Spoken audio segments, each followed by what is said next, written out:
A very good morning to all my dear friends. I am Prashant Mavani. I hope you all are doing good. Today is 11th November 2020. Day is Wednesday. I would like to start today's discussion with this quote by Oscar Wilde. I have the simplest tastes. I am always satisfied with the best. Dear friends, if you want best result, best product, right, your input, your raw material should be best. Your process, the way you handle that raw material, the way you do things, your process should be best, and then you can expect the best outcome. Think about it. With this, dear friends, we have 4 important articles on our table. The first one is about a Finance Commission's report, 15th Finance Commission's report to be precise.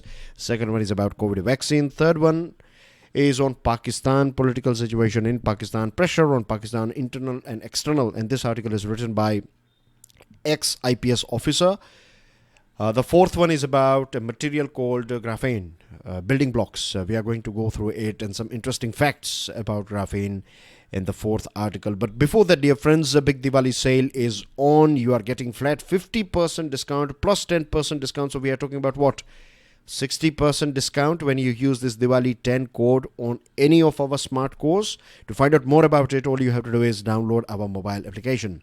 Now, road bumps, this one is about 15th Finance Commission submitting its report, or it has in fact submitted its report to the President of India. Pay attention here that when it comes to Finance Commission's report, it will not submit its report to Prime Minister, it will not submit its report to the Parliament, it will submit its report to the President of our country, President of India. And then President of India will table this report in the Parliament. Now, why Finance Commission or Finance Commission's report, why it is so important? Because it is about recommendations on the formula for sharing the divisible pool of taxes or tax revenues between the center and the states for the next 5 years. So we are talking about 2021, 2022 to 2025-26. So we are talking about this 5 years, right? This 15th Finance Commission's report will give its, or it has its recommendations about how much money central government should keep with itself and how much it should distribute between various different states, right? Divisible pool of tax revenue. So we are talking about tax money, whatever revenue, whatever incoming money you get from tax, right? A chunk of it will be kept with the center and the rest will be distributed with various different states. This is how it works, okay? Now, government, it will depend on government whether government accepts or rejects some or all of the recommendations of Finance Commission.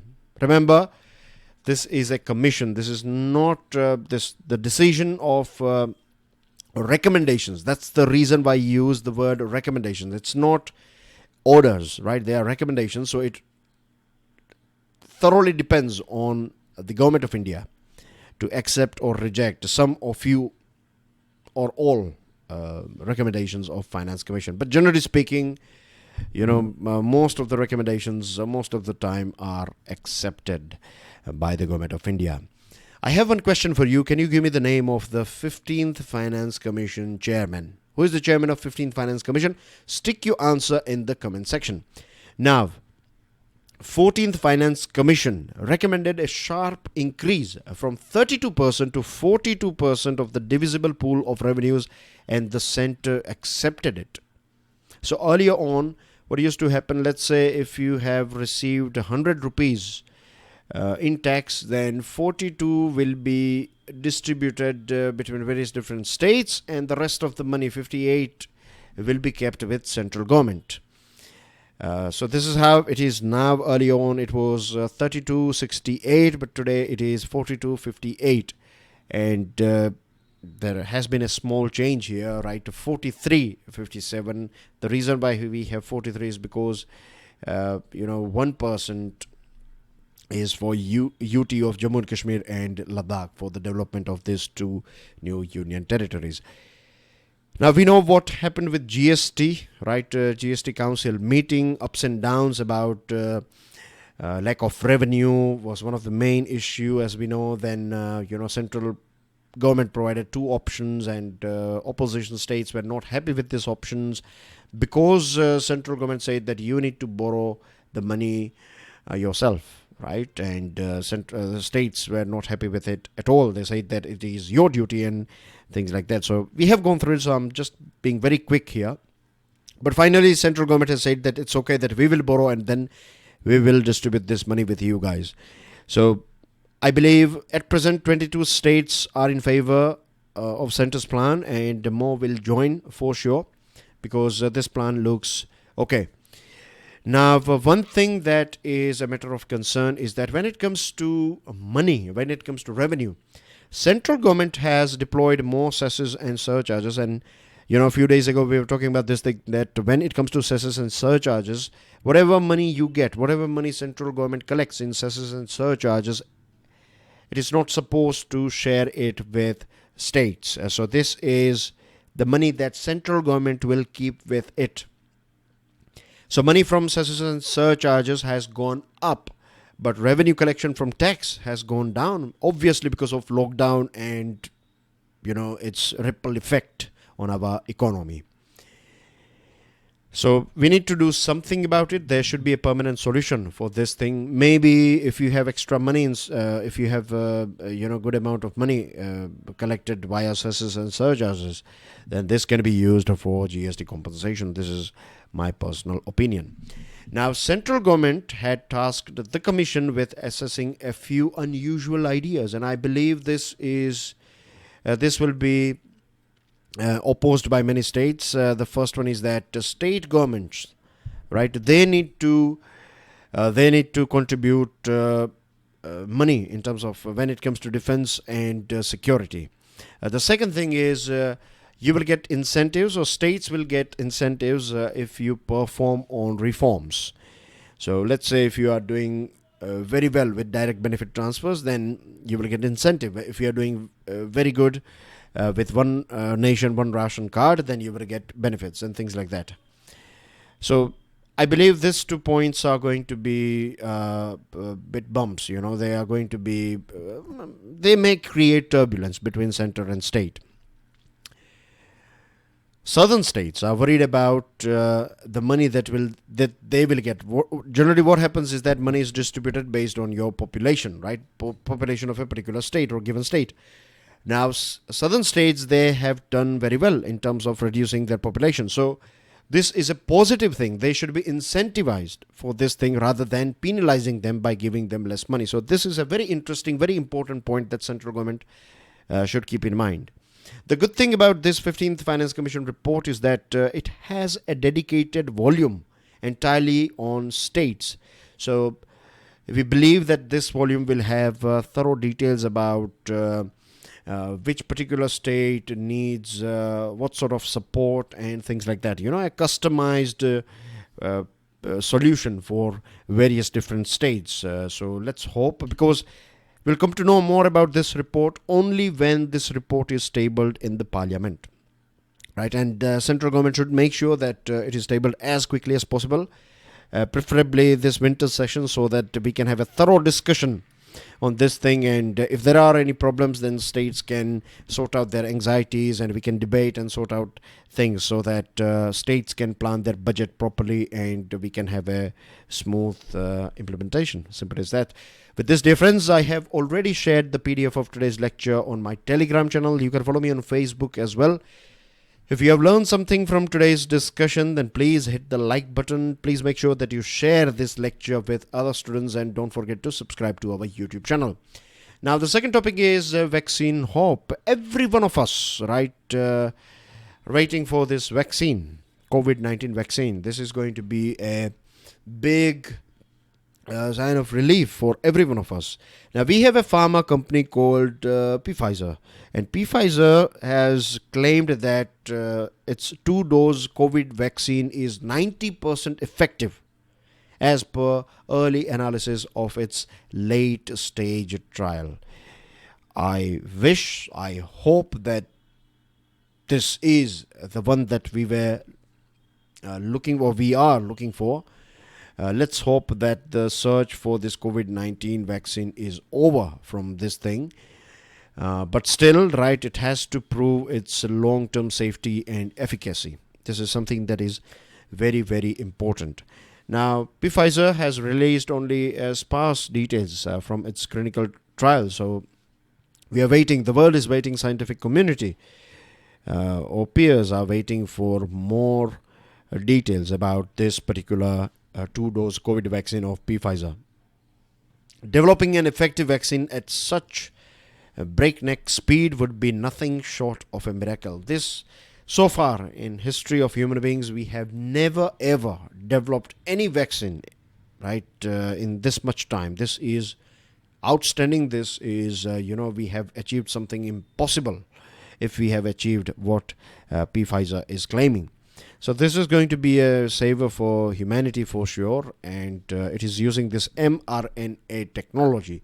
So mRNA method uses fragments of synthetic genetic material which when injected instructs muscle cells to produce spike proteins associated with the coronavirus, prompting an immune response. This is how mRNA technology works, right? This is a very important line here. I want you guys to go through it once again. I'm going to read it out one more time for you guys, that how it works, how mRNA method works is that it uses fragments of synthetic genetic material which when injected instructs muscle cells to produce spike proteins associated with the coronavirus, prompting an immune response. This is how it works. They can ask you a question about mRNA in your prelims examination. That considering mRNA technology, go through the below given statements, and then you have to select some options. So they will give you some statements, and you have to analyze whether they are right or wrong. So keep this thing in mind. Now, Pfizer is saying that by the end of this year, by the end of 2020, it will be able to produce some 15 to 20 million doses, or 15 to 20 million people. This much quantity will be available with Pfizer. So that's a good thing, right? That's a very encouraging thing. The one thing about this particular vaccine is that it has to be stored at minus 70 degrees Celsius or below.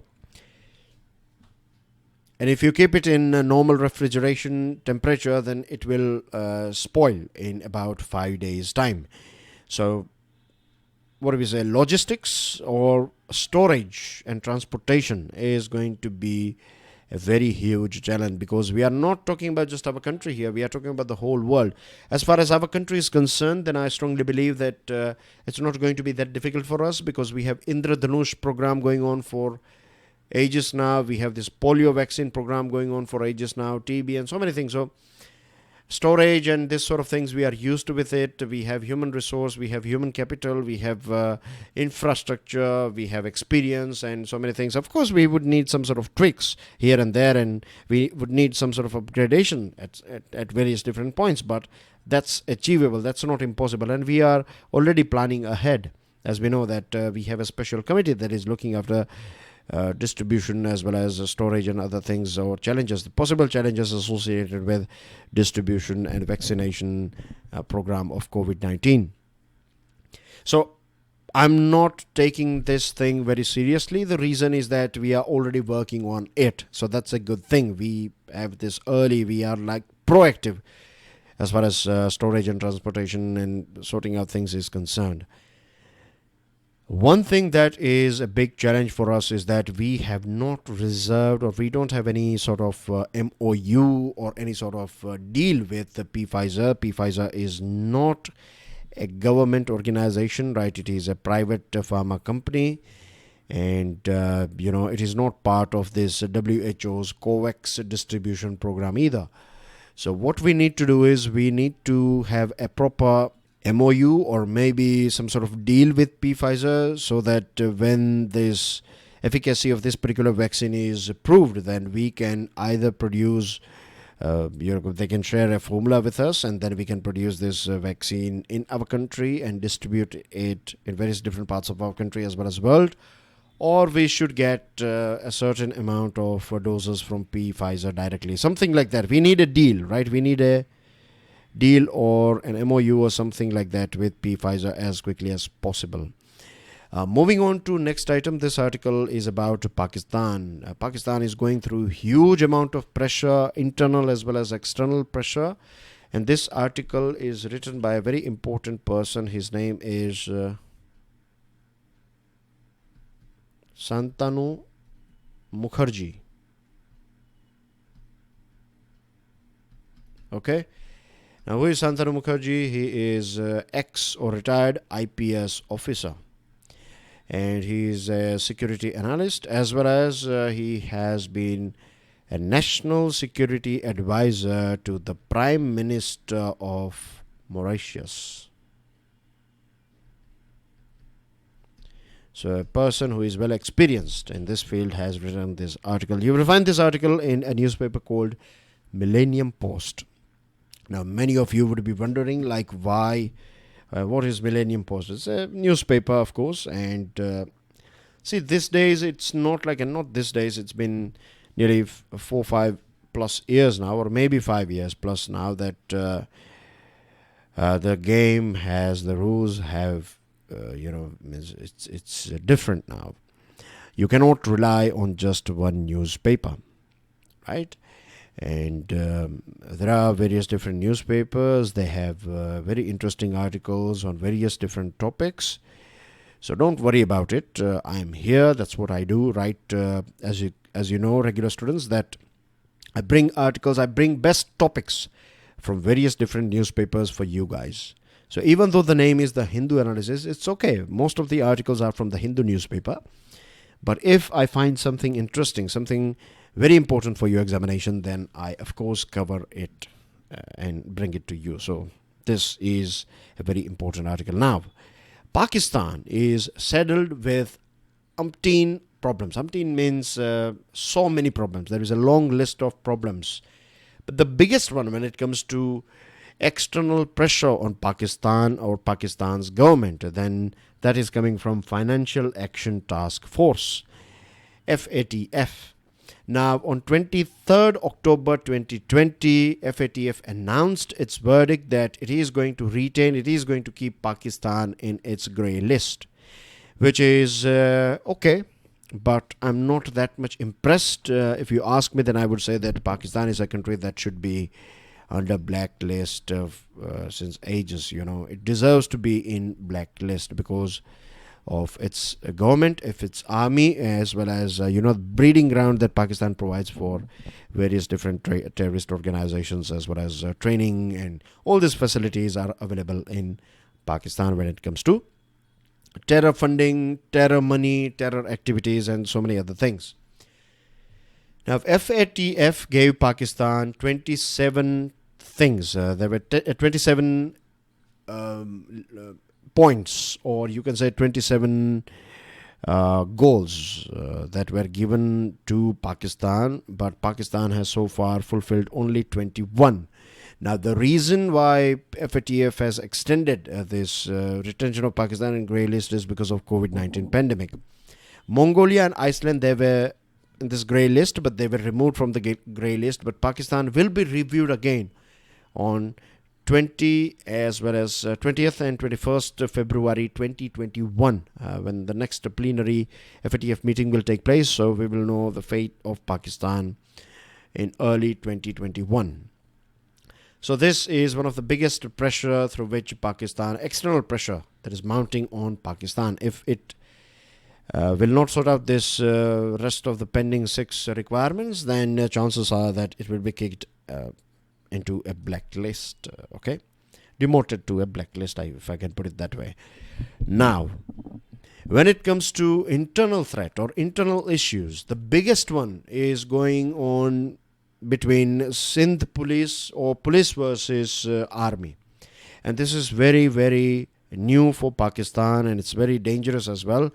The reason is that once your police force that looks after the main job of police is to look after law and order and internal security.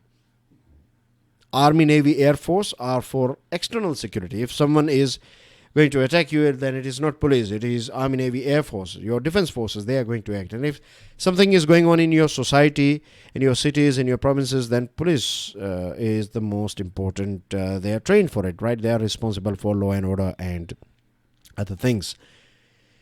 But it becomes very dangerous when your internal agencies are against your external agencies. your police is against your army. This is a very, very strange, very, very dangerous situation for any country. Now, in Pakistan, we know that army is the supreme, or army is at the top of the pyramid, right? Then comes the government, and then comes people. So we know this thing, the deep state, that is the army as well as ISI, they control Pakistan. They look after internal as well as external or things that are going on in Pakistan. And this has been going on for a very long period of time. Now, it all started when army ordered the government, the government, the federal government, and more specifically, the army ordered the arrest of Captain Safdar. He is husband of Maryam Nawaz. Maryam Nawaz is daughter of Nawaz Sharif.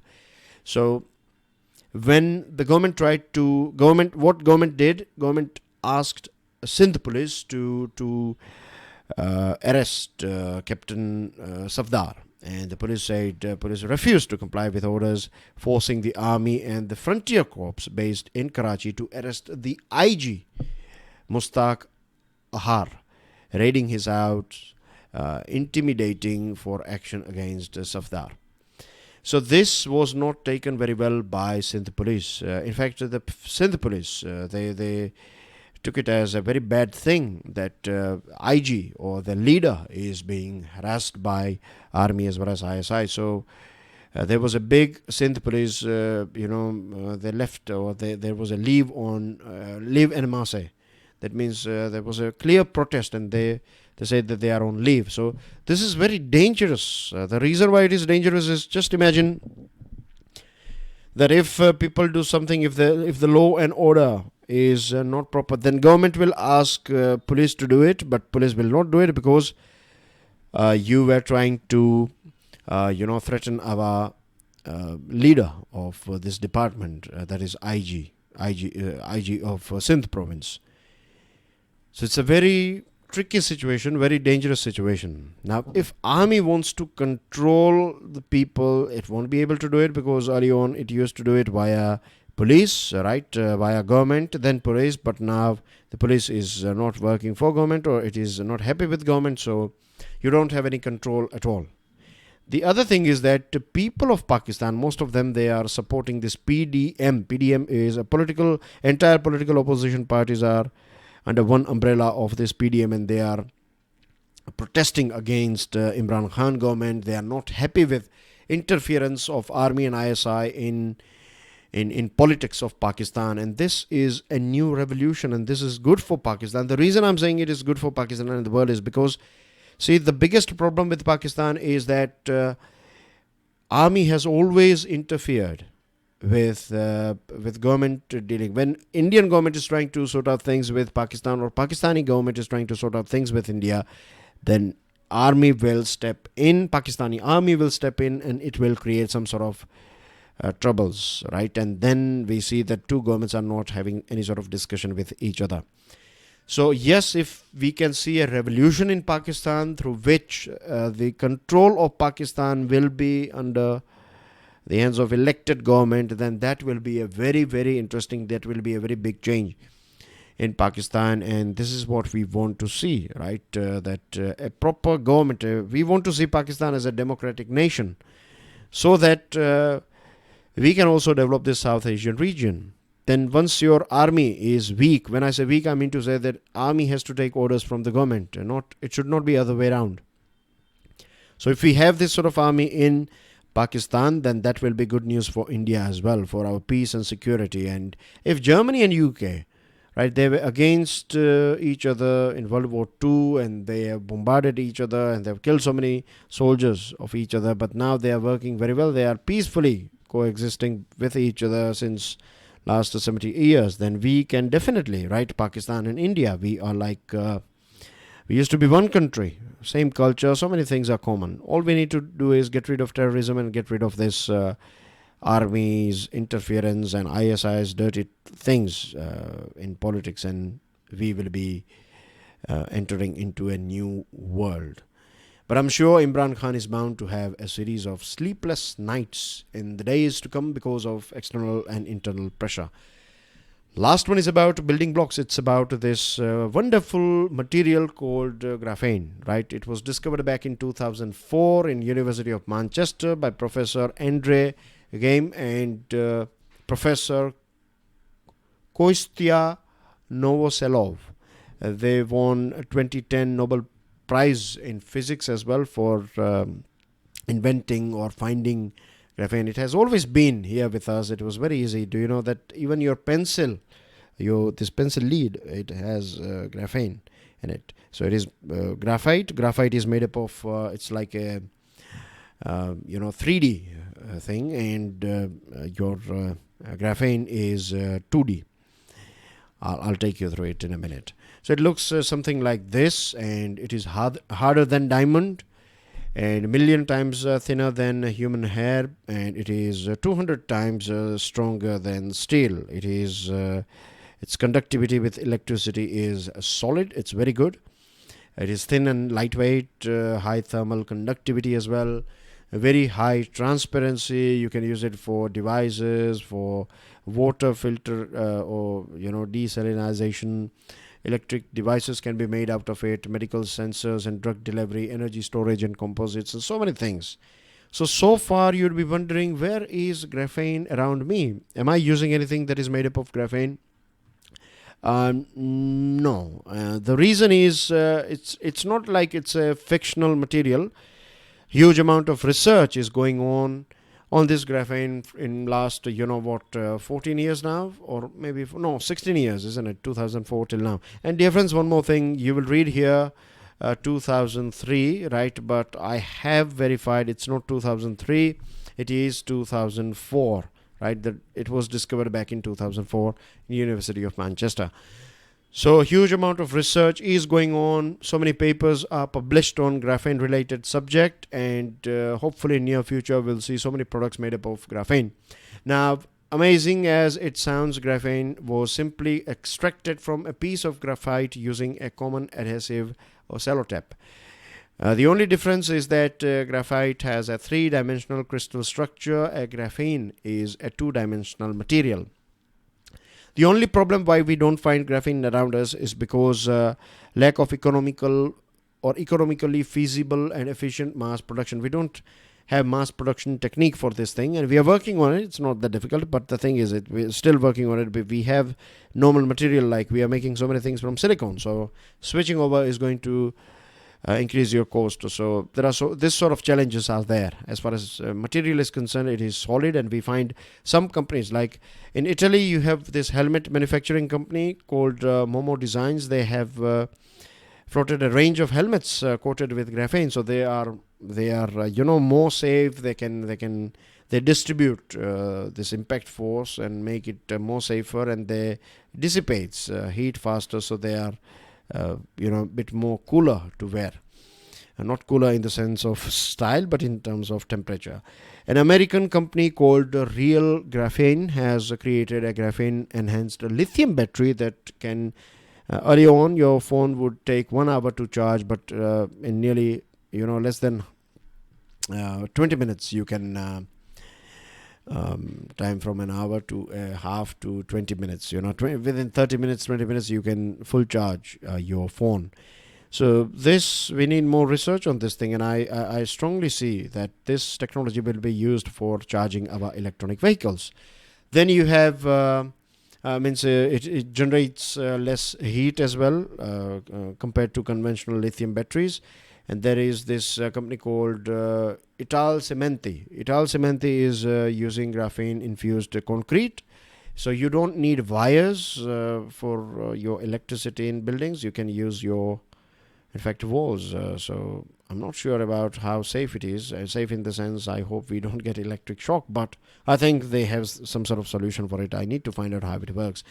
And they also say that if you use this material, right, in creating or building your walls, then it can dissipate heat. So you don't need air conditioning in hot countries. And it is also used for desalinization of seawater. So there are so many, it's highly, the utility of this material is outstanding. And in Sweden, a university has found that once you use this with this coating for medical implants, then it can keep bacteria away, bacterial infection. It is good for keeping away bacterial infection. It can be used for making biosensors, and these biosensors can be used to detect cancerous cells and other diseases in human body, and also as media for targeted drug delivery. So graphene is of course a super material.